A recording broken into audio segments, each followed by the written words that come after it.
Yalla bai! Wai magana yake faruwa ba? Wasan da suke fara wuce iyaka.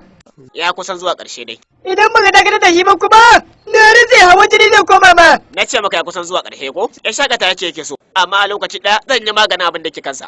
Ni magana yake kamar fada kake wani abu, ka juya ko da sau ɗaya da ya ga abin da ke yi. Kai ɗan mai sanko, idan ka dame ni zan cire ma fata kai. Na lura munafurci da gulmaka ya fara min yawa yanzu ka gane? Kana son gwada maka abin da zai faru ɗan ka he wannan ƙwan yanzu nan. Kai kwai kawai Nala da bin ɗan yayya kawai. Wayo hankali ya isa mana ya isa haka. Da alama wasan yau yana muku daɗi fa. Sai dai kun san me lokacin cin abinci ya kusa kamata ya je ya ci abinci. Ku je ku fara haɗa mana mana. Kuje yawa maza. Gaskiya aboki kai na musamman ne, ta dalilin ku na shiga farin ciki ga baki daya, na manta da komai. Kai dan uwa. Ni kake kira dan uwa? Kware ma kuwa. Gaskiya na daɗi sosai. Dama ta kai dan uwa na ne. Ka je ka dan kunna mana haske gidan nan mana kaji? Mana. Gaskiya aboki na gode da wannan karama da kake mun. Ba komai.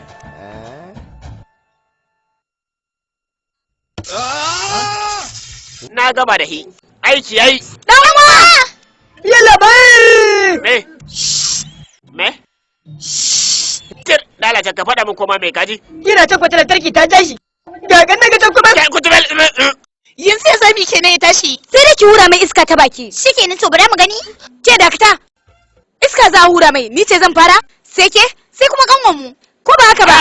Ke dalata shi ma. Me zaki mai? Zai fa iya shekewa. Idan ya mutu kuma mu ne muka yi asara. Hura masa iska daga bakinki, na bige kenzu nan. He namiji da ni ma namiji ne ya kamata in hura masa.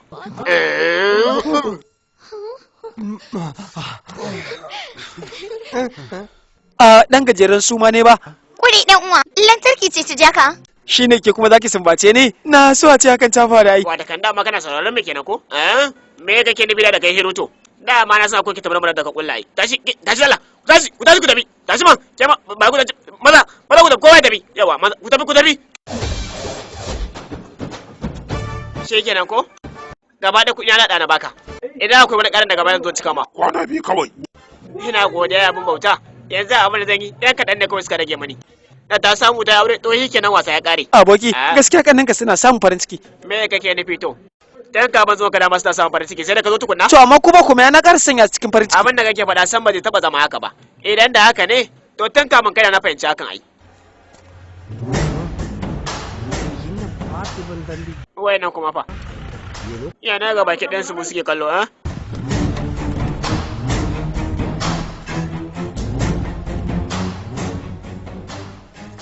Abin da ka aikata ma ƙarshen rayuwata ba zan manta ba. Kuma dab kake dan daddatsa naman ka. Kenan da makaran da suke mana ba ni suke ba shine suke to me alaka suke nan? Kai kana goya masa bayani ko kuma dai wani abu ha? Ku shirya yi masa magani ko kuma dai bikin binne sa. Dan ba zan taba kyale shi ba. Yaya? Ibi wannan dan karami ne a kanka. Ka kalli kira da kake da ita sanan da mutanen bayan ka. Ta za ka fara da wanda bai da kowa kuma ha? Bai kamata ce sun ka kula shi ba. In ka yi hakuri ka je labai. Ku yi hakuri ku da. Mu je. Yo. Wai kai wani mai neman masifa ne haka. Kada ka kula shi kaji to mu tafi. Kai. Baba da ku yake ba. Ku je kawai masa kashe dito. Ya ne? Wancan karan ka sha su burbuɗa ta. Yanzu kana son shan ta abokina ne? Wayo. Nan majami'a ce zai fiye ma kawai kai addu'a ka wuce. Kai. Idan ba da ku nake ba. Ku je ba da ku nake ba. Me ya da ka fara da yan daba kuma? To ka din damuwa mana. Zo mu je zan gaya ma. Da ka jawo a cikin gida a sheke mu, wannan mu fara kora ka wajen shi da kaka.